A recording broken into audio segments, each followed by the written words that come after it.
Dans une grande ville africaine, animée par le bruit des klaxons, le parfum des marchés et les éclats de rire des enfants courant dans les ruelles, travaillait une jeune femme prénommée Aïcha. Elle n'était pas seulement belle, avec ses traits doux et ses yeux remplis de lumière, mais elle possédait surtout une qualité rare, la bonté sincère. Aïcha était l'assistante d'un riche entrepreneur, Monsieur Diallo, un homme respecté dans la société pour sa réussite. Il dirigeait une entreprise prospère, employant des dizaines de personnes. Aïcha, malgré son poste, ne se laissait jamais aveugler par les apparences de richesse qui l'entouraient. Chaque jour, en rentrant du travail, elle traversait un quartier pauvre où vivaient des familles dans de petites maisons de fortune. Elle s'arrêtait souvent pour distribuer un peu de nourriture ou pour écouter les histoires des enfants. Mais un jour, une situation particulière toucha son cœur plus que d'habitude. En passant devant une vieille cour délabrée, elle aperçut une femme âgée assise à même le sol, visiblement malade et affamée. Ses vêtements étaient usés, son regard perdu dans le vide. À côté d'elle, une petite fille d'accent grave peine 8 ans tentait de l'éventer avec un morceau de carton, espérant soulager sa grand-mère de la chaleur étouffante. Aïcha s'approcha, sortit de son sac une bouteille d'eau fraîche et un morceau de pain, puis s'agenouilla pour tendre le tout à la vieille dame. La petite fille la regarda avec des yeux brillants de gratitude, mais aussi de honte. Elles étaient tellement marginalisées par la pauvreté que recevoir une aide était devenu pour elle un mélange de bonheur et d'humiliation. En rentrant chez elle ce soir-là, Aïcha n'arrivait pas à trouver le sommeil. Une pensée obsédante revenait sans cesse. Comment des personnes âgées, qui ont travaillé toute leur vie, peuvent-elles finir dans une telle misère? Et si c'était ma propre mère? Le lendemain, au bureau, elle prit une décision audacieuse. Elle entra dans le bureau de son patron, Monsieur Diallo, et après avoir pris une grande inspiration, elle lui dit « Monsieur, j'ai une faveur étrange à vous demander. Mais je vous supplie de m'écouter jusqu'au bout. » Intrigué, Diallo leva les yeux de ses dossiers et observa son assistante, habituellement si discrète. Il savait qu'elle n'était pas du genre à demander des choses sans importance. « De quoi s'agit-il, Aïcha » demanda-t-il calmement. Elle répondit avec une détermination qui le surprit. « J'aimerais que, pour quelques heures, vous acceptiez de me faire passer pour votre domestique. » La pièce devint soudain silencieuse. Diallo fronça les sourcils, pensant avoir mal entendu. Une assistante, instruite, élégante, respectée dans l'entreprise, lui demandait de se déguiser en domestique. Il posa son stylo et dit d'une voix lente. « Répétez ce que vous venez de dire, Aïcha. Je veux être sûr de comprendre. » Aïcha soutint son regard sans trembler, consciente que sa demande allait tout changer. Aïcha inspira profondément, le cœur battant fort. Son patron, Monsieur Diallo, la fixait avec un mélange de curiosité et d'incrédulité. Jamais, depuis qu'elle travaillait à ses côtés, il ne l'avait vue aussi sérieuse et déterminée. Elle reprit d'une voix douce mais ferme. « Monsieur, hier en rentrant chez moi, j'ai rencontré une vieille femme malade et sa petite fille. Elle vivait dans une pauvreté indescriptible, dans une cour délabrée. J'ai ressenti une douleur immense. Comme si Dieu m'avait montré quelque chose que je ne devais pas ignorer. » Elle marqua une pause, puis ajouta. « J'aimerais les aider, mais je sais comment les plus pauvres, parfois, rejettent l'aide quand elle vient des gens riches ou bien habillés. Ils ont peur qu'on les humilie, qu'on se moque de leur situation. Alors, j'ai pensé que si je venais à elle sous l'apparence d'une domestique, elle me verrait comme une des leurs, et accepterait mon aide sans honte. » Monsieur Diallo, stupéfait, resta silencieux un instant. Il connaissait Aïcha comme une assistante efficace, intelligente, polie, mais il ne s'attendait pas à ce degré de sensibilité et de sacrifice. La plupart des employés rêvaient de s'élever socialement, pas de descendre dans la hiérarchie pour se faire accepter des plus pauvres. « Aïcha, vous me demandez de vous couvrir, de confirmer à ces gens que vous êtes ma domestique ?» demanda-t-il enfin, intrigué. Elle hocha la tête avec gravité. « Oui, monsieur. Dites simplement que vous m'envoyez chez eux pour vous représenter, pour aider, mais comme une servante, pas comme une assistante. Ils se sentiront à l'aise, ils ne craindront pas que je me moque d'eux. » Diallo se pencha en arrière dans son fauteuil en cuir, perplexe. Il avait toujours cru que la pauvreté était une fatalité, et que la charité consistait seulement à donner de l'argent ou de la nourriture. Mais voilà qu'une jeune femme lui montrait une autre voie, se mettre à la place des pauvres pour ne pas les blesser dans leur dignité. Il la fixa longuement, puis un sourire rare illumina son visage. « Vous me surprenez, Aïcha. Jamais je n'aurais imaginé qu'une assistante instruite puisse avoir ce genre de pensée. » Puis il ajouta, en croisant les bras. « Très bien. J'accepte de jouer le jeu. Mais je veux voir jusqu'où vous êtes prête à aller. » Le cœur d'Aïcha se serra, à la fois soulagée et inquiète. Elle ne savait pas que cette décision allait déclencher une série d'événements qui allaient bouleverser non seulement la vie de la vieille femme et de sa petite fille, mais aussi celle de son patron. Le lendemain, après une longue nuit de réflexion, Aïcha arriva au bureau plus tôt que d'habitude. Elle portait un simple pagne, une blouse délavée et un foulard qui cachait sa chevelure soigneusement entretenue. Elle ne ressemblait plus du tout à l'assistante élégante et discrète de M. Diallo. Quand il la vit entrer, Diallo en resta bouche bée. « Aïcha, est-ce bien vous ?» dit-il en écarquillant les yeux. « Oui, monsieur. Aujourd'hui, je ne suis pas votre assistante. Je ne suis qu'une servante envoyée pour aider des nécessiteux. » répondit-elle avec un calme surprenant. Diallo n'avait jamais vu une femme instruite accepter de descendre volontairement dans l'échelle sociale, au point de se transformer en domestique. Quelque chose en lui s'éveilla, une curiosité mêlée de respect. « Très bien. Mais sachez que je ne vais pas vous laisser partir seul. » déclara-t-il fermement. « Comment ça, monsieur ?» demanda Aïcha, étonnée. « Je viendrai avec vous, » dit-il en se levant. « Je veux voir de mes propres yeux ce que vous cherchez à faire. Je veux comprendre pourquoi vous êtes prête à risquer votre dignité pour ces gens. » Aïcha hésita, mais finit par accepter. Elle savait que son patron avait un cœur caché sous son armure de businessman, et peut-être que cette expérience le toucherait lui aussi. En fin d'après-midi, ils quittèrent ensemble l'immeuble de l'entreprise. Diallo, vêtu simplement pour ne pas attirer l'attention, suivait Aïcha de près. Le quartier où ils se rendirent contrastait fortement avec les grandes avenues brillantes de la ville. Routes poussiéreuses, maisons en tôle, enfants jouant pieds nus. Lorsqu'ils arrivèrent devant la vieille cour, Aïcha s'agenouilla immédiatement près de la vieille femme, qui était encore assise, affaiblie. La petite fille se leva et recula timidement, croyant voir une étrangère.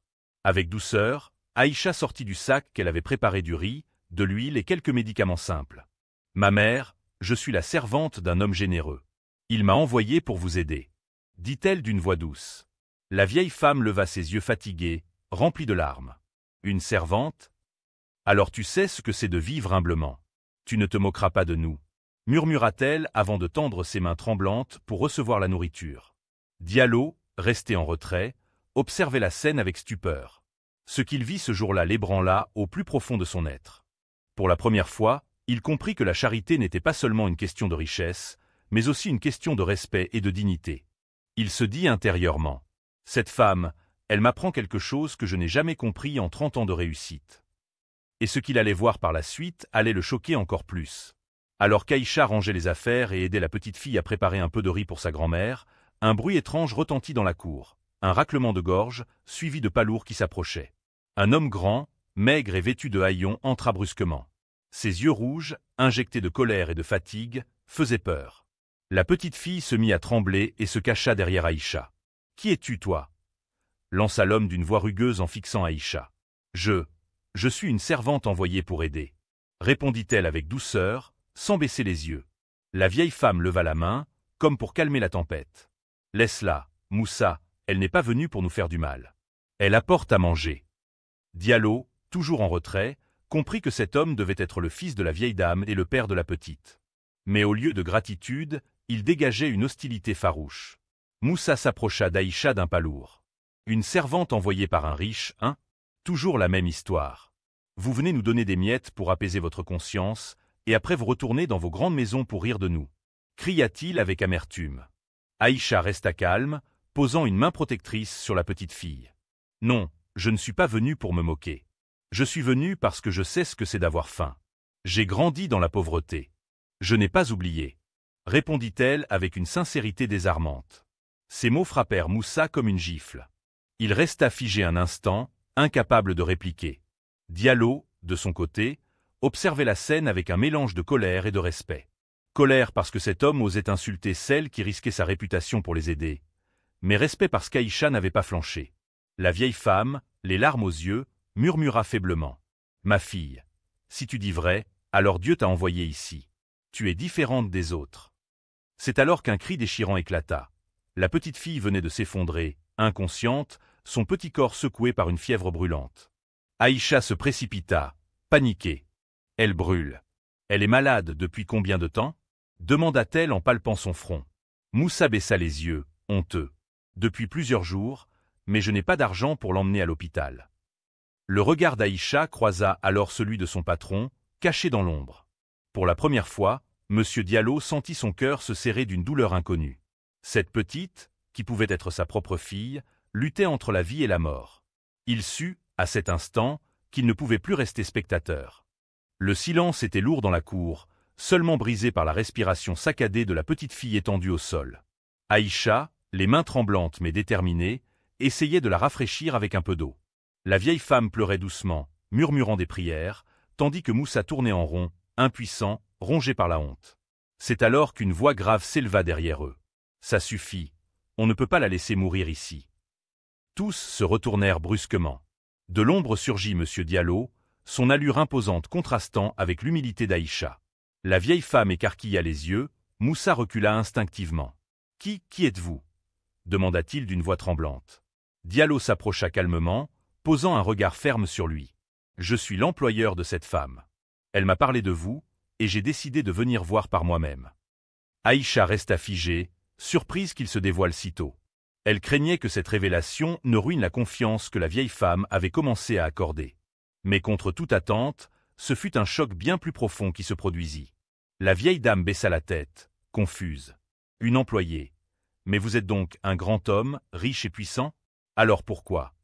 Pourquoi venir dans un endroit comme le nôtre ?» Diallo s'accroupit à côté de la petite fille, effleurant son poignet fragile comme pour vérifier son pouls. Parce qu'il est des choses que l'argent ne doit pas ignorer. Cet enfant n'a pas demandé à souffrir, dit-il d'une voix basse mais chargée d'émotion. Moussa, encore méfiant, s'interposa. Vous, les riches, vous promettez beaucoup mais au final, vous ne restez jamais. Vous aidez un jour, puis vous disparaissez. Diallo planta ses yeux dans les siens, avec une intensité qui fit reculer l'homme d'un pas. Peut-être. Mais aujourd'hui, je ne partirai pas tant que cet enfant n'aura pas reçu des soins. Puis, se tournant vers Aïcha, il ajouta. Préparez-la. Nous l'emmenons à l'hôpital. Les larmes jaillirent des yeux d'Aïcha. Elle n'avait jamais vu son patron parler avec une telle humanité.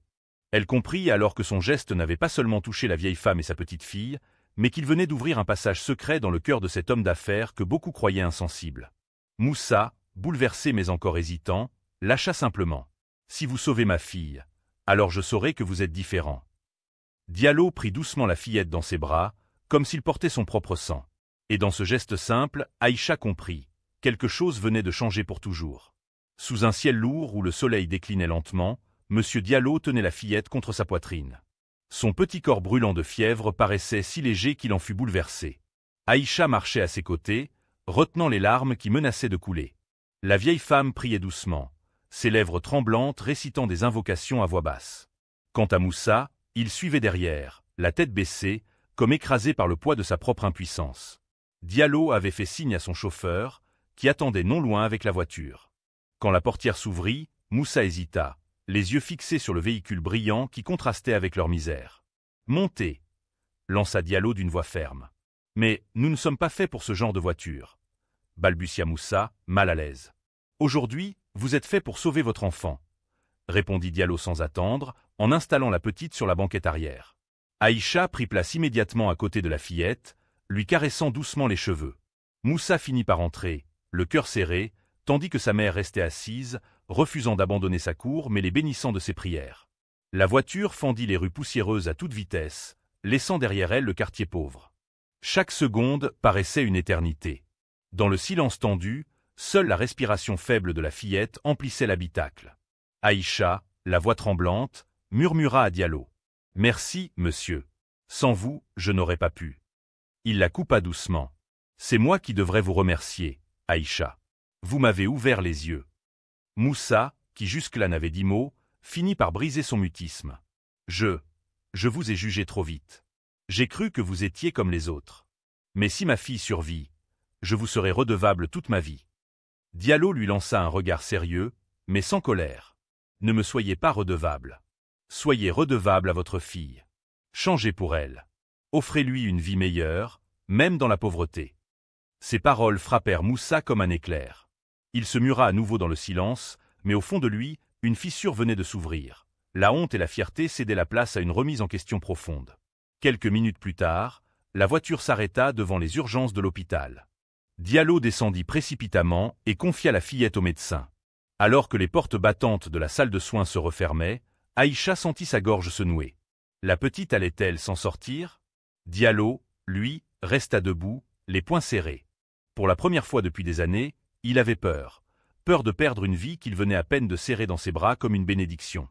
L'attente à l'hôpital fut longue et pesante. Le couloir sentait le désinfectant, les cris d'autres patients résonnaient, et les secondes semblaient se transformer en heures. Moussa faisait les 100 pas, nerveux, les mains sur la tête. Aïcha priait en silence, les yeux fermés, tandis que M. Diallo restait debout, immobile, le regard fixé sur la porte des urgences. Enfin, un médecin sortit, le visage grave. Tout le monde se précipita vers lui. « Docteur, comment va ma fille ?» demanda Moussa, presque à genoux. Le médecin soupira, puis répondit d'une voix calme mais sérieuse. « Votre fille souffre d'une forte infection pulmonaire. Elle est arrivée dans un état critique.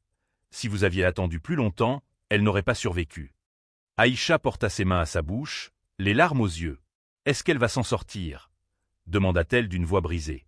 Le médecin acquiesça légèrement. « Elle a une chance, mais elle devra rester hospitalisée plusieurs jours. Le traitement est lourd et coûteux. » À ces mots, Moussa s'effondra, assis à même le sol. « Coûteux. Mais je n'ai rien. Je n'ai même pas de quoi nourrir ma famille. Comment vais-je sauver ma fille ?» Un silence pesant suivit. Tout le monde savait que, dans ce pays, la maladie était souvent une condamnation pour les pauvres. Mais soudain, une voix ferme brisa ce silence. « Ne vous inquiétez pas pour l'argent. Les frais seront entièrement à ma charge. » Tous les regards se tournèrent vers M. Diallo. Sa stature imposante et son ton assuré ne laissaient place à aucun doute. Il venait de prendre une décision irrévocable. Moussa le fixa, abasourdi. « Vous feriez ça? Pour ma fille? Alors que je vous ai insulté, humilié ?» Diallo le regarda droit dans les yeux. « Parce qu'aucun enfant ne devrait mourir à cause de la pauvreté. Et parce qu'une personne m'a appris aujourd'hui que la dignité des pauvres mérite plus que notre pitié. Elle mérite notre engagement. » Il posa une main sur l'épaule d'Aïcha, comme pour souligner ses paroles. Le médecin, soulagé, fit signe à l'infirmière d'entamer immédiatement le traitement. Aïcha, les yeux brillants de larmes, murmura intérieurement. « Seigneur, tu es témoin, aujourd'hui, cet homme a changé. » Moussa, bouleversé, éclata en sanglots. Ce n'étaient plus des larmes de colère, mais celles d'un père qui voyait renaître un espoir. La petite fut installée dans une chambre modeste de l'hôpital. Une perfusion à son bras fragile et une respiration encore sifflante montraient qu'elle n'était pas tirée d'affaire, mais ses yeux s'ouvraient doucement, signe que la fièvre commençait à baisser. Aïcha resta assise à son chevet, caressant ses cheveux avec tendresse. Moussa, encore secoué, ne cessait de pleurer à voix basse, répétant « Pardonne-moi, ma fille, pardonne-moi. » Diallo, lui, restait debout, observant en silence. Son regard, d'habitude froid et calculateur, semblait aujourd'hui bouleversé. Chaque fois qu'il posait les yeux sur cet enfant, il sentait une douleur sourde lui traverser la poitrine. Soudain, la petite leva la main faiblement et la tendit vers lui. « Monsieur » souffla-t-elle d'une voix presque inaudible. Tout le monde se figea. Diallo, surpris, s'approcha lentement et s'accroupit près du lit. « Oui, ma petite ?» demanda-t-il doucement.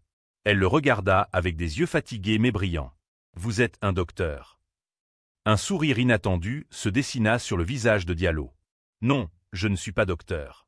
Mais si tu veux, je peux être ton ami. » La fillette esquissa un sourire faible, puis referma ses yeux, rassurée. Cette scène toucha Aïcha au plus profond de son cœur. Jamais elle n'avait vu son patron se montrer aussi humain, aussi proche, aussi paternel. Moussa, de son côté, fixait Diallo avec une émotion étrange. Lui qui l'avait insulté quelques heures plus tôt voyait maintenant un homme qui n'hésitait pas à s'abaisser pour parler doucement à une enfant pauvre. C'était une image qu'il n'aurait jamais cru possible. La nuit tomba, et les néons de l'hôpital projetaient une lumière pâle dans la chambre. Alors qu'Aïcha encourageait Moussa à se reposer un peu, Diallo resta immobile près du lit, veillant silencieusement comme un père inquiet. Et dans ce silence chargé d'émotions, une chose devint claire pour Aïcha. Le riche patron et la petite fille venaient de créer un lien qui allait changer bien plus que cette seule nuit. Les jours suivants, la fillette montra de nets signes d'amélioration. Sa fièvre baissa, sa respiration devint plus régulière, et ses petits yeux, autrefois ternes, retrouvèrent peu à peu leur éclat. Aïcha passait chaque matin et chaque soir à son chevet, tandis que Moussa, plus calme, restait presque tout le temps à l'hôpital, comme pour rattraper les jours d'absence où il n'avait pas su protéger sa fille. Mais Diallo, lui, avait une autre préoccupation. Son esprit revenait sans cesse vers la vieille femme restée seule dans sa cour. Il se souvenait de son regard fatigué, de ses mains tremblantes, et surtout de ses prières qu'elle murmurait quand ils avaient emmené sa petite fille. Un soir, il se tourna vers Aïcha. « Demain, nous irons voir la vieille femme. Je veux m'assurer qu'elle va bien. Aïcha le regarda avec une douce surprise. Vous pensez encore à elle? Oui. Cette femme m'a rappelé ma propre mère. Elle aussi priait en silence, même quand nous n'avions rien à manger. Le lendemain, ils prirent la route poussiéreuse qui menait au quartier. Le contraste était toujours aussi saisissant. Des enfants pieds nus jouant dans la poussière, des murs en tôle, des visages fatigués par la survie. Quand ils entrèrent dans la cour, la vieille femme était assise exactement au même endroit, comme si elle n'avait pas bougé depuis leur départ. En les voyant, ses yeux s'illuminèrent. « Ma fille, mon enfant, comment va-t-elle » demanda-t-elle d'une voix tremblante. Aïcha s'agenouilla à ses côtés, tenant ses mains ridées. « Elle va mieux. Elle est hors de danger, grâce à Dieu et aux soins reçus. » Des larmes de joie coulèrent sur les joues de la vieille femme. Elle leva les mains vers le ciel, répétant « Louange à Dieu, louange à Dieu ». Puis, son regard se posa sur Diallo. « Et vous, monsieur, qui êtes-vous vraiment? Vous n'avez pas l'air d'un simple visiteur. » Diallo hésita un instant. Son instinct d'homme d'affaires lui soufflait de garder son identité cachée. Mais quelque chose en lui, ce jour-là, refusa le mensonge. « Je suis l'employeur d'Aïcha. Un homme qui croyait que l'argent suffisait à tout, jusqu'à ce que votre fille et votre petite-fille me montrent le contraire. » La vieille femme resta silencieuse quelques secondes, puis elle sourit doucement. « Alors, que Dieu vous récompense. Car le vrai riche n'est pas celui qui possède beaucoup, mais celui qui sait partager avec le cœur. » Ces mots frappèrent Diallo comme une vérité qu'il n'avait jamais entendue dans ses cercles d'affaires. Il resta figé, les yeux brillants, comprenant qu'il venait de recevoir une leçon de vie d'une vieille femme sans rien. Après avoir entendu les paroles de la vieille femme, M. Diallo resta silencieux un moment, le regard fixé sur ses mains ridées qui tremblaient encore. Il n'avait jamais entendu une phrase aussi simple mais aussi puissante. Le vrai riche n'est pas celui qui possède beaucoup, mais celui qui sait partager avec le cœur. Ces mots tournaient dans sa tête comme un écho, brisant peu à peu son ancienne vision de la richesse. Il se redressa lentement et dit d'une voix posée mais ferme. « Maman, je ne peux pas vous laisser vivre ainsi, dans ce dénuement. À partir d'aujourd'hui, considérez que cette maison n'est plus la vôtre, mais la mienne. Et je vais la reconstruire. » La vieille femme, surprise, recula légèrement. « Comment ça » demanda-t-elle, les yeux écarquillés. Aïcha, elle, sourit discrètement. Elle savait que son patron était un homme d'action. Quand il prenait une décision, il n'y avait pas de retour en arrière. « Oui, je vais faire rénover cette cour. Vous aurez un vrai toit, de l'eau, un peu de confort. Vous ne vivrez plus dans l'abandon. » La vieille femme secoua la tête, émue mais hésitante. « Mais, monsieur, je ne suis rien pour vous. Pourquoi tant de générosité ?» Diallo répondit avec une sincérité qu'il n'avait jamais exprimée devant personne. « Parce que vous m'avez rappelé ma mère. Et parce que si je ferme les yeux devant votre souffrance, à quoi sert mon argent ?» Moussa, qui jusque-là n'avait pas dit un mot, se leva brusquement. Son visage exprimait à la fois la honte et l'admiration. « Monsieur, je n'ai pas été tendre avec vous. Je vous ai jugé sans vous connaître. Mais je vous promets, si vous tenez vos paroles, je deviendrai un autre homme. Je travaillerai, même dur, pour que ma fille et ma mère n'aient plus jamais à tendre la main. » Diallo le fixa quelques secondes, puis hocha la tête. « Alors prépare-toi. Parce que je ne vais pas seulement reconstruire cette maison, je vais aussi t'offrir du travail. Mais ce sera à toi de prouver que tu en es digne. » La vieille femme éclata en sanglots, tombant presque à genoux, répétant « Que Dieu vous bénisse, que Dieu bénisse cette fille qui vous a conduit jusqu'à nous », en désignant Aïcha. Et pour la première fois, Diallo posa sur Aïcha un regard différent. Pas celui d'un patron sur son employé, mais celui d'un homme qui venait de découvrir qu'elle avait transformé son cœur. Quelques jours plus tard, le quartier pauvre connut une agitation inhabituelle. Des camions apportant du sable, du ciment et des briques stationnaient devant la vieille cour. Des maçons, des menuisiers et des ouvriers s'affairaient, marteaux et pelles à la main. Les voisins, stupéfaits, se rassemblaient en petits groupes, chuchotant entre eux. « Mais qu'est-ce qui se passe ici ? On dirait que cette maison va être reconstruite. Qui peut bien payer tout ça ?» Au centre de ce tumulte, Diallo, vêtu simplement, donnait des instructions aux ouvriers. Aïcha, elle, tenait un carnet dans lequel elle notait les besoins, les dépenses, et veillait à ce que tout soit fait avec soin. La vieille femme, assise sous un arbre à l'ombre, regardait la scène avec des larmes de joie. Elle n'en revenait pas que sa cour délabrée, où elle avait tant souffert, devienne soudain le théâtre d'un miracle. Moussa, de son côté, avait déjà commencé à travailler. Sur ordre de Diallo, il portait des briques, mélangeait du ciment, transpirant à grosses gouttes mais le cœur gonflé de fierté. Pour la première fois depuis longtemps, il sentait qu'il reprenait sa place d'homme digne, d'un père qui construit au lieu de subir. Les voisins finirent par s'approcher de plus près.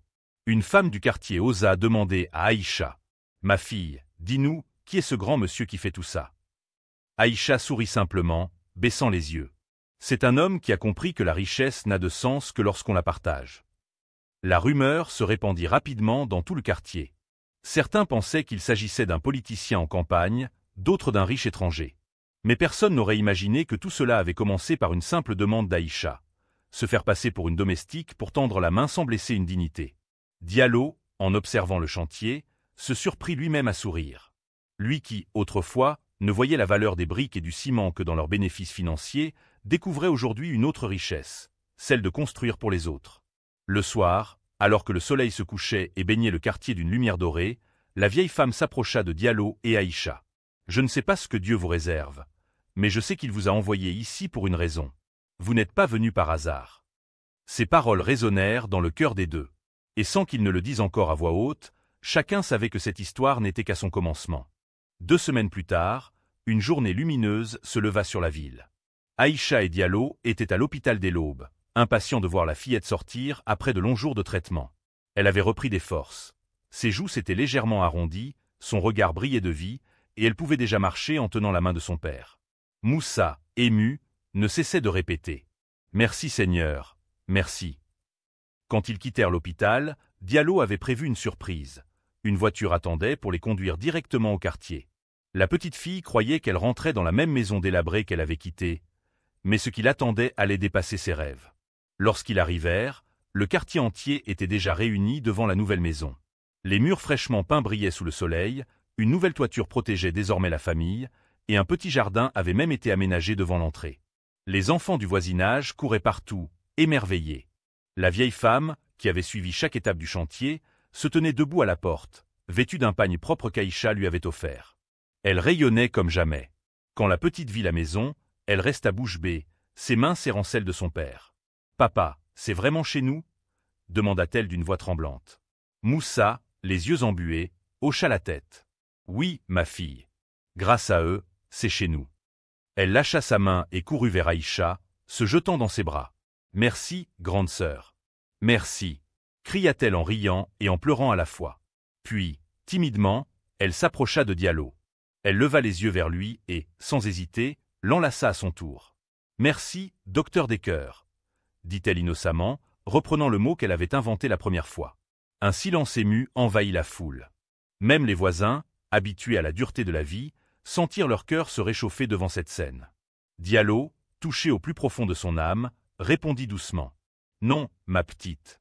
C'est toi qui m'as soigné. Tu m'as rappelé que l'argent n'est rien sans amour. » Les applaudissements éclatèrent dans le quartier. Et ce jour-là, la nouvelle maison devint non seulement un refuge pour une famille sauvée, mais aussi un symbole d'espoir pour tous les habitants autour. La fête improvisée devant la nouvelle maison dura des heures. Les voisins apportaient ce qu'ils pouvaient, un peu de mil, du maïs grillé, quelques fruits cueillis, comme pour remercier à leur manière. Les enfants riaient, les femmes chantaient, et la vieille femme, assise sur un tabouret, observait la scène en répétant « Dieu est grand, Dieu est grand ». Diallo, au milieu de cette effervescence, resta pensif. Il voyait autour de lui des visages marqués par la pauvreté, des enfants au ventre gonflé par la malnutrition, des hommes fatigués par le chômage. Reconstruire une maison était un acte important, mais il comprenait soudain que ce n'était qu'une goutte d'eau dans l'océan. Il s'approcha d'Aïcha, qui discutait avec quelques voisines. « Aïcha » murmura-t-il, l'air grave. Elle leva les yeux vers lui. « Oui, monsieur. » « Et si nous faisions plus que cette maison? Et si nous changions tout le quartier ?» Aïcha resta figée, surprise par l'ampleur de ses paroles. « Comment ça, tout le quartier ?»« Oui. Je veux lancer un projet. Construire un puits, ouvrir une petite école pour les enfants et créer un atelier de travail pour les hommes et les femmes. » Ses yeux brillaient d'une détermination nouvelle. Ce quartier n'a pas besoin seulement de charité. Il a besoin d'opportunités pour se relever. Aïcha sentit son cœur s'emballer. Elle savait que son patron était ambitieux dans les affaires, mais elle ne l'avait jamais vu appliquer cette ambition au service des pauvres. « C'est un rêve immense, monsieur. Mais je crois que Dieu vous a mis sur ce chemin. Et je serai avec vous pour le réaliser. » répondit-elle avec une conviction profonde. Diallo esquissa un sourire rare, presque timide. Alors c'est décidé. Demain, nous commencerons. Le lendemain, il convoqua des architectes et des ingénieurs. Le quartier entier se rassembla, intrigué, quand il annonça son projet. Je ne suis pas venu ici pour une seule maison. Je veux que vos enfants aient de l'eau potable, une école pour apprendre, et que vos familles aient du travail. Mais cela ne sera possible que si vous vous engagez avec moi. Un murmure d'émotion parcourut la foule. Certains n'y croyaient pas, pensant que ce n'était qu'un discours. Mais d'autres, dont Moussa, levèrent la main et crièrent « Nous serons avec vous. Nous travaillerons. » Et ce fut ainsi que, dans ce quartier oublié de la ville, naquit un projet qui allait changer bien plus que des murs. Il allait redonner une dignité à tout un peuple. Le soleil frappait fort ce matin-là, mais l'air vibrait d'une énergie nouvelle. Des dizaines d'habitants du quartier s'étaient rassemblés pour commencer les travaux. Les hommes portaient des briques et du sable, les femmes préparaient de l'eau et de la nourriture pour soutenir les ouvriers, et même les enfants couraient en riant, transportant de petits seaux. Mais la véritable surprise survint quand M. Diallo arriva.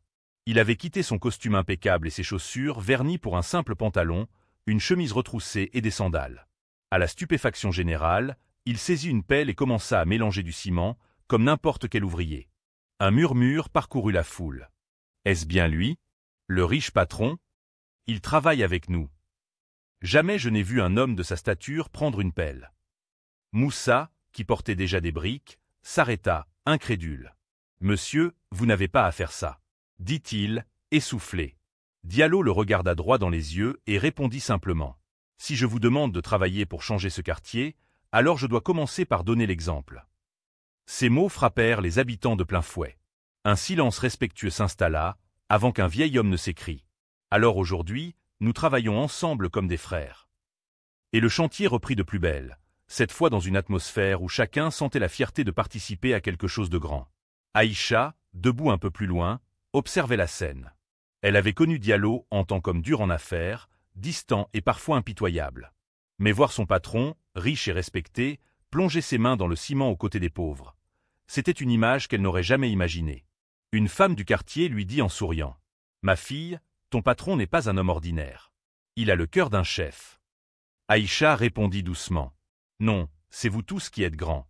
Lui n'a fait que retrouver ce que beaucoup d'hommes riches ont oublié, l'humilité. » Le soir, les premières fondations du futur puis étaient déjà creusées. Les habitants, fatigués mais heureux, chantaient en préparant un repas collectif. Diallo, couvert de poussière, souriait pour la première fois depuis longtemps d'un sourire sincère. Et au milieu de ce tumulte joyeux, il croisa le regard d'Aïcha.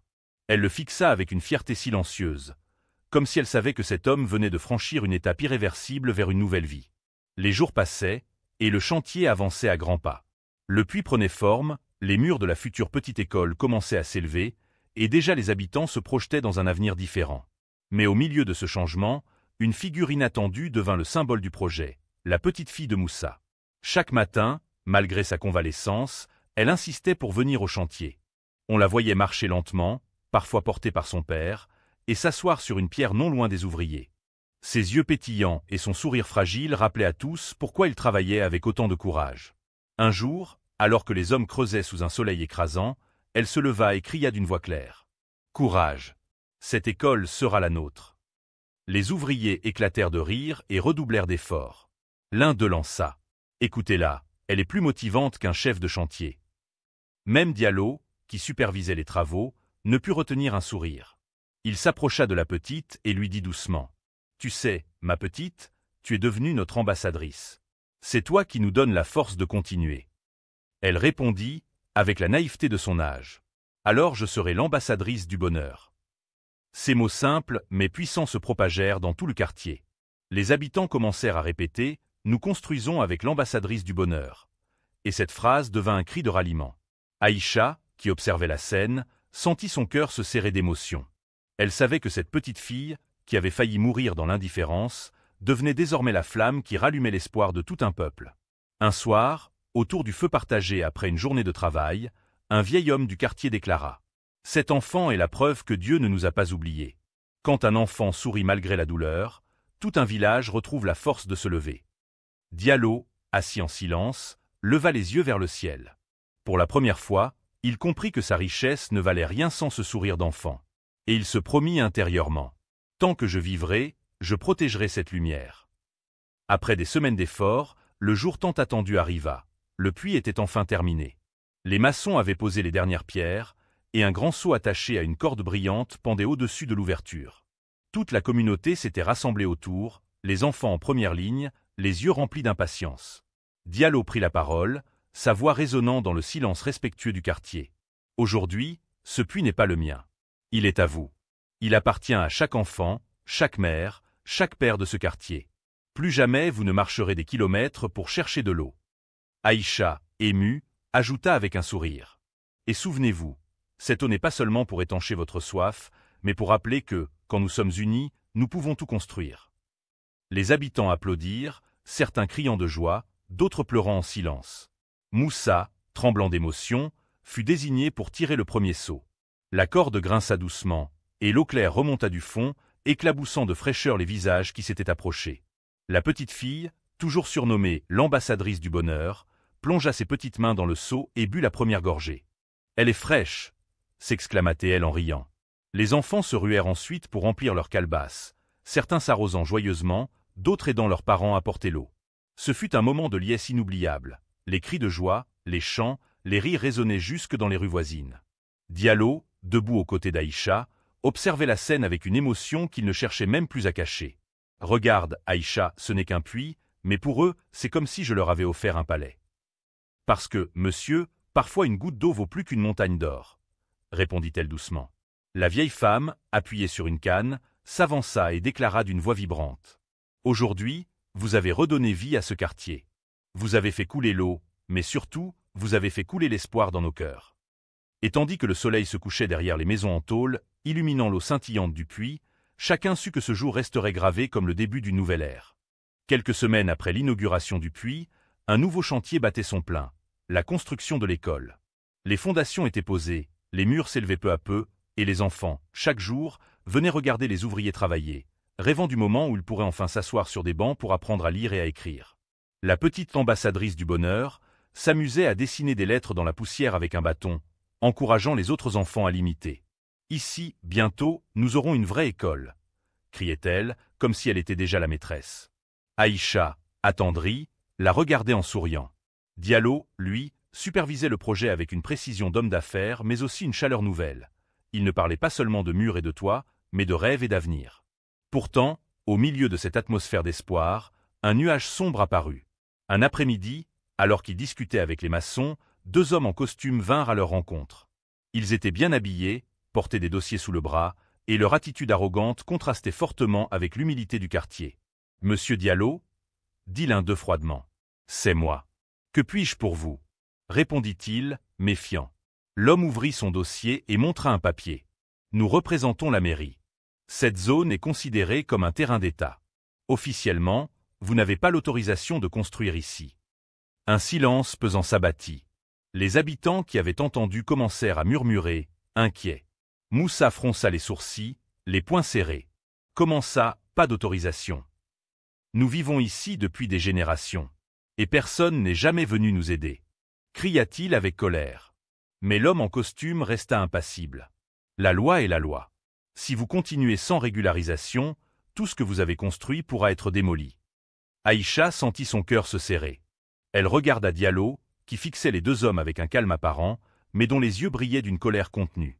Il savait très bien ce qui se cachait derrière ce discours, de la corruption et l'intimidation. Après quelques secondes de silence, il répondit d'une voix ferme. « Dites à ceux qui vous envoient que je ne suis pas un homme qu'on fait reculer si facilement.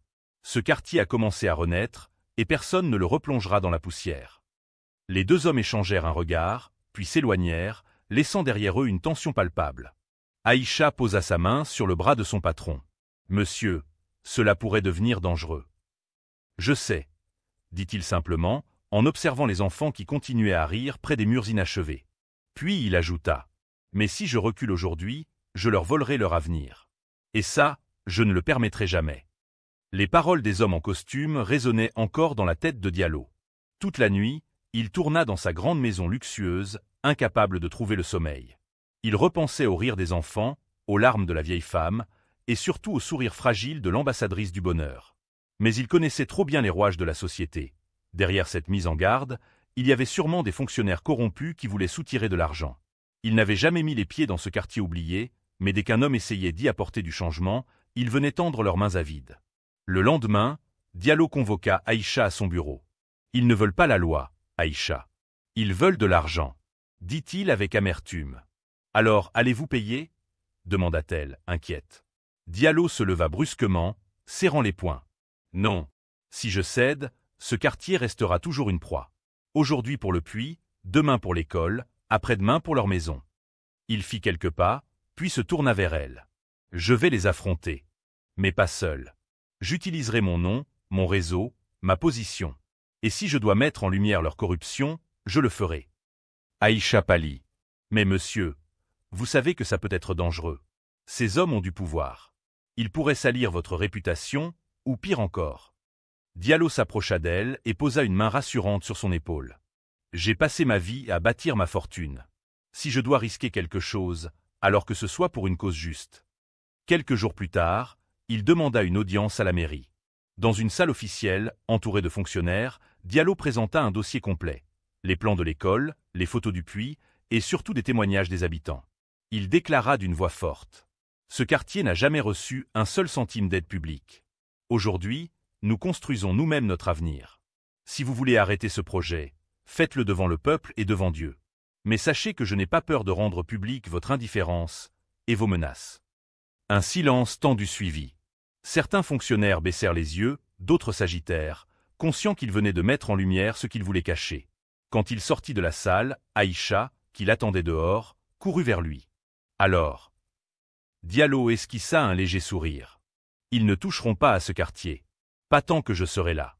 Mais la bataille ne fait que commencer. » Après avoir tenu tête à la mairie, Diallo comprit qu'il ne suffisait pas de bâtir des murs. Il fallait donner aux habitants les moyens de se tenir debout par eux-mêmes. Il convoqua Moussa et quelques hommes et femmes du quartier sous un grand manguier et leur parla avec une sincérité inhabituelle. « Le puits et l'école, ce sont des fondations. Mais pour que vos enfants aient un avenir, vous devez pouvoir nourrir vos familles. Je veux créer avec vous une coopérative. Un atelier de travail qui appartiendra à tous. » Les habitants échangèrent des regards surpris. Moussa osa demander. « Une coopérative ?»« Oui. Nous allons fabriquer des briques, des meubles simples, des habits. Tout ce que la ville achète ailleurs, nous pouvons le produire ici. Et les bénéfices ne seront pas pour moi, mais pour vous. » Un murmure d'émotion parcourut la foule. Certains ne savaient pas lire ni écrire, d'autres n'avaient jamais travaillé autrement que comme journaliers. Mais l'idée de posséder un travail digne, ensemble, fit briller leurs yeux. Diallo se tourna alors vers Moussa. « Je veux que tu sois l'un des premiers responsables. Tu as connu la honte de l'impuissance, tu sais ce que c'est de voir son enfant souffrir. Tu ne laisseras plus personne revivre ça. » Moussa resta bouche bée. Ses yeux s'embuèrent de larmes. Lui, l'homme brisé qui n'avait rien à offrir à sa famille, se voyait soudain confier une mission honorable. « Monsieur, je ne suis qu'un pauvre homme. Je ne sais pas si j'en suis digne. » Diallo posa une main ferme sur son épaule. « La dignité n'est pas dans ce qu'on possède, Moussa, mais dans ce qu'on construit. » Aïcha, qui assistait à la scène, sentit son cœur battre plus vite. Elle voyait un changement radical, l'homme d'affaires qui ne pensait autrefois qu'au profit, transformé en un bâtisseur d'humanité. Les habitants éclatèrent en applaudissements. Et ce jour-là, le quartier vit naître la coopérative de l'espoir, où chacun aurait une place et un rôle à jouer.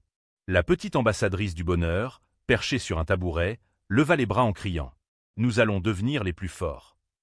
Et tout le quartier éclata de rires et de chants, sentant que, pour la première fois, leur misère n'était pas une fatalité, mais le point de départ d'une renaissance. Quelques semaines plus tard, la coopérative battait déjà son plein. Les hommes avaient appris à mouler des briques solides avec le sable du quartier, les femmes cousaient de beaux habits colorés, et les jeunes, sous la supervision d'Aïcha, tenaient les registres et commençaient à apprendre la gestion. L'ambiance était différente. Là où régnait autrefois la lassitude et la résignation, on entendait désormais des chants de travail, des éclats de rire et le bruit régulier des marteaux et des machines simples que Diallo avait financées. Un matin, une équipe de journalistes locaux arriva, intrigués par les rumeurs d'un riche patron travaillant parmi les pauvres. Caméra et micro en main, ils interviewèrent les habitants, filmèrent le puits, l'école en construction et l'atelier de la coopérative. Un journaliste demanda à Moussa « Comment ce projet a-t-il commencé ?»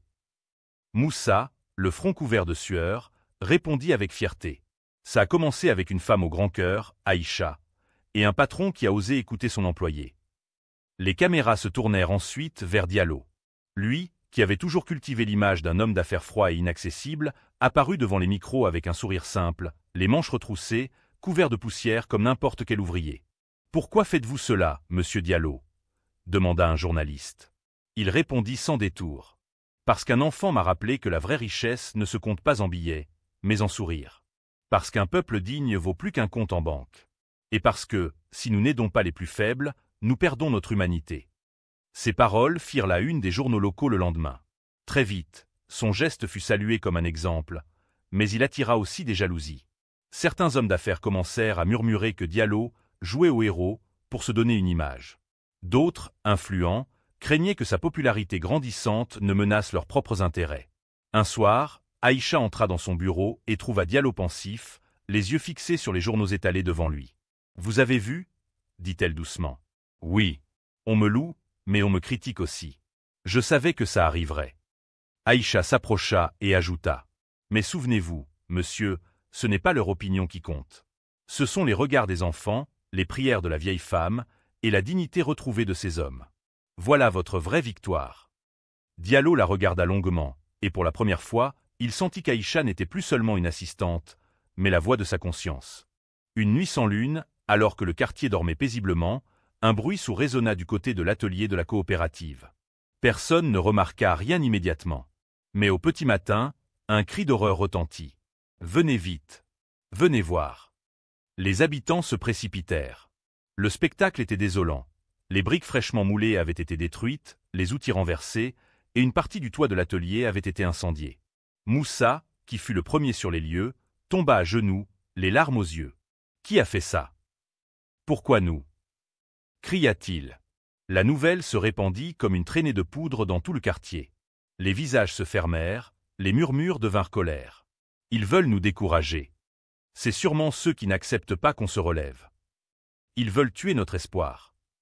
Diallo arriva peu après, accompagné d'Aïcha. En voyant les dégâts, il sentit une rage sourde l'envahir. Lui qui avait toujours contrôlé ses émotions, il avait désormais devant les yeux la preuve que ses ennemis n'avaient pas hésité à frapper les plus vulnérables. Aïcha posa une main douce sur son bras. « Monsieur, c'est une épreuve. Mais si nous reculons maintenant, tout sera perdu. » Diallo respira profondément, puis monta sur une caisse de bois pour parler à la foule rassemblée. Sa voix, grave et ferme, couvrit les murmures. « Oui, quelqu'un a voulu détruire ce que nous construisons. Mais écoutez-moi bien, ils n'ont pas détruit notre courage. Demain, nous recommencerons. Nous moulerons 2 fois plus de briques. Nous rebâtirons ce toit. Et nous irons encore plus loin. » Un silence suivit, puis la petite ambassadrice du bonheur leva la main et cria. « On ne doit pas avoir peur. » Le quartier entier éclata en applaudissements et en cris de ralliement. « Ensemble! Ensemble !» Diallo descendit de sa caisse et dit à Moussa d'une voix déterminée. « Je vais renforcer la sécurité, et je veux que tu sois à la tête des veilleurs de nuit. Nous ne laisserons plus personne piétiner ce que nous bâtissons. » Moussa serra les poings et hocha la tête, fier d'avoir été choisi. Ce jour-là, au lieu de céder au découragement, la coopérative trouva une nouvelle force, celle de la résistance. Mais Diallo savait au fond de lui que cette attaque n'était qu'un avertissement, et que l'ennemi dans l'ombre ne tarderait pas à frapper encore. Les jours qui suivirent, Diallo renforça la sécurité du quartier. Des jeunes volontaires montaient la garde la nuit, tandis que Moussa, fier de son rôle, veillait avec une vigilance accrue. L'atelier avait été réparé à la hâte, et la production avait repris, 2 fois plus intense qu'avant. Mais Diallo n'oubliait pas, quelqu'un avait voulu briser leur espoir. Et il devait découvrir qui. Un matin, il reçut un appel anonyme. Une voix grave lui souffla rapidement. « Ce ne sont pas des inconnus, monsieur Diallo. Ceux qui vous attaquent, ce sont des hommes d'affaires de la ville. Ils craignent que vos actions ne les éclipsent. » Le cœur de Diallo se serra. Il connaissait ce monde, il savait que derrière chaque attaque se cachaient des rivalités. Mais jamais il n'aurait cru que ses propres pairs, avec qui il avait parfois partagé des tables luxueuses, en viendraient à s'attaquer à des pauvres innocents pour protéger leur image. Il fit ses propres recherches et bientôt, le voile se leva. Un consortium de commerçants influents avait financé le sabotage. Leur but? Décourager Diallo, l'empêcher de devenir un héros populaire, qui attirait trop l'attention et remettrait en question leurs affaires entachées de corruption. Le soir, Diallo confia la vérité à Aïcha. Elle ouvrit de grands yeux, la colère au bord des lèvres. « Ils préfèrent voir des enfants sans école plutôt que de perdre un peu de pouvoir », s'exclama-t-elle. « Oui. Et le pire, c'est que je les connais. J'ai déjà signé des contrats avec eux. Répondit Diallo, abattu. Il resta silencieux quelques instants, puis murmura. Aïcha, j'ai un dilemme. Si je les dénonce publiquement, je me ferai des ennemis puissants et ils pourraient ruiner mes entreprises. Mais si je garde le silence, je trahis ce quartier.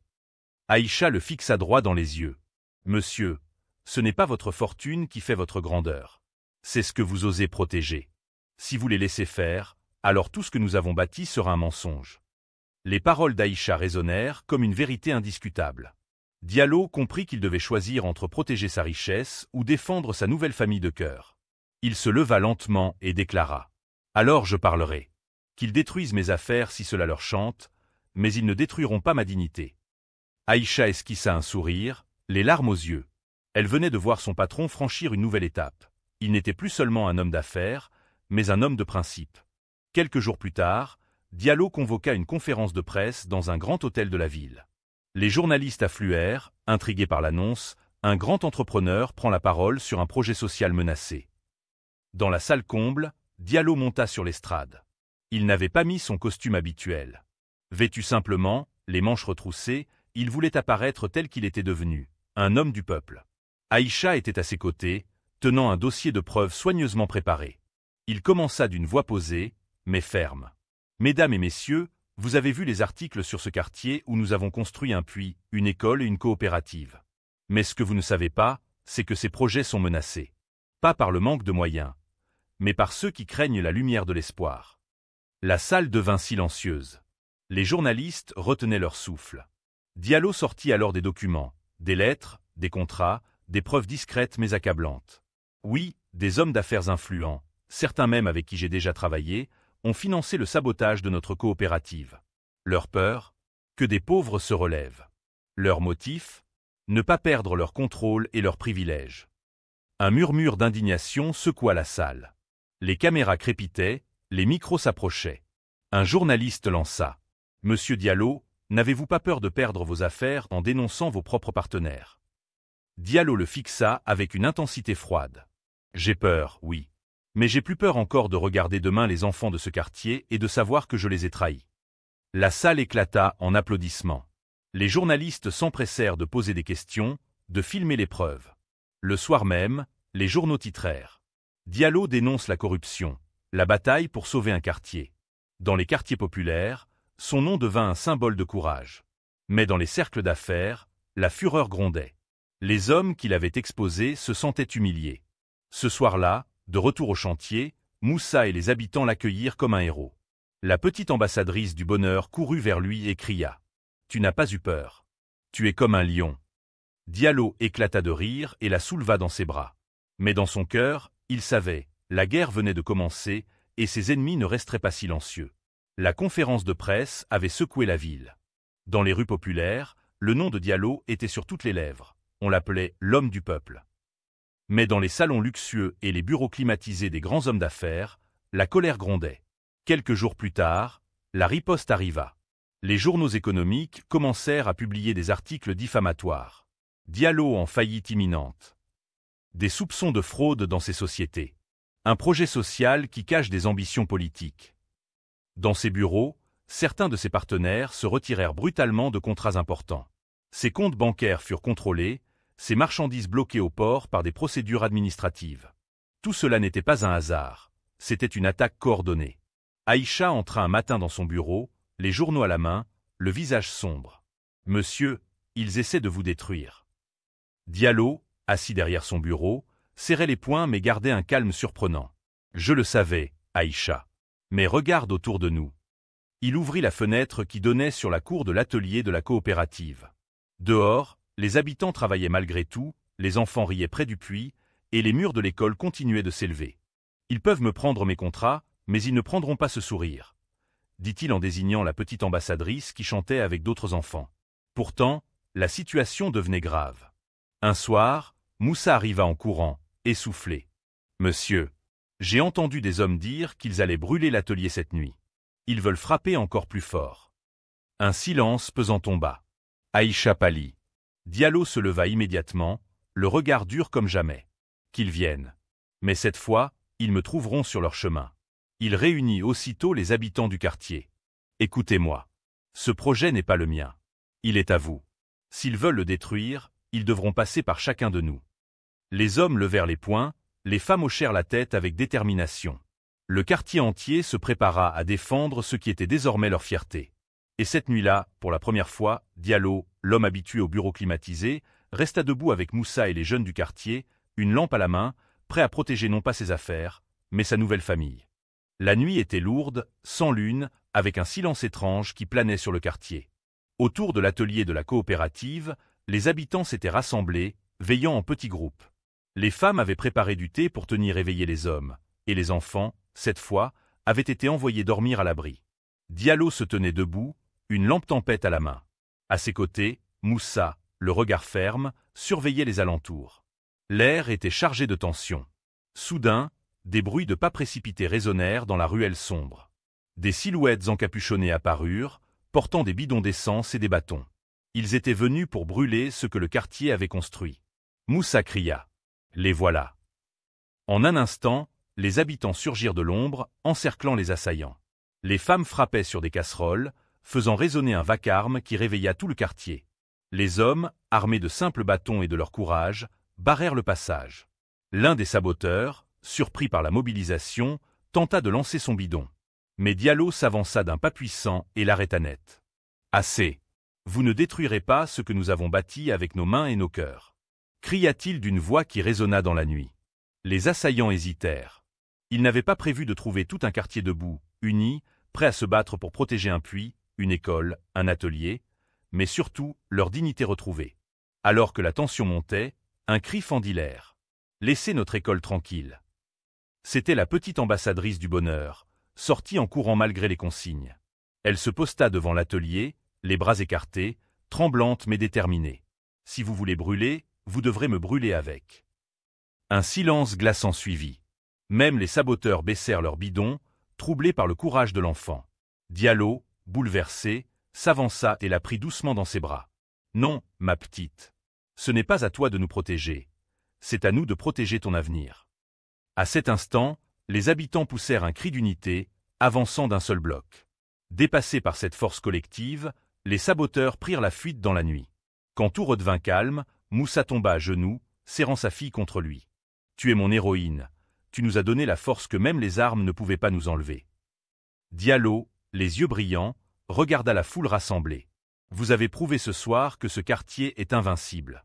L'unité est notre plus grande arme. » Et dans cette nuit où le feu de la haine avait voulu consumer leurs rêves, c'est la lumière de l'unité qui avait triomphé.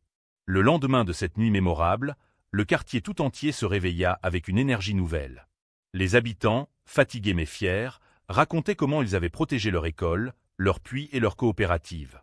L'histoire se répandit comme une traînée de poudre. Même dans la pauvreté, ils ont tenu tête à la destruction. Les jours suivants, des soutiens affluèrent. Des associations vinrent proposer leur aide, des journalistes publièrent des articles émouvants sur le quartier qui avait dit non à la peur, et même des donateurs anonymes envoyèrent de quoi accélérer la construction de l'école. Le chantier avança vite. Quelques mois plus tard, sous un ciel éclatant, l'école ouvrit enfin ses portes.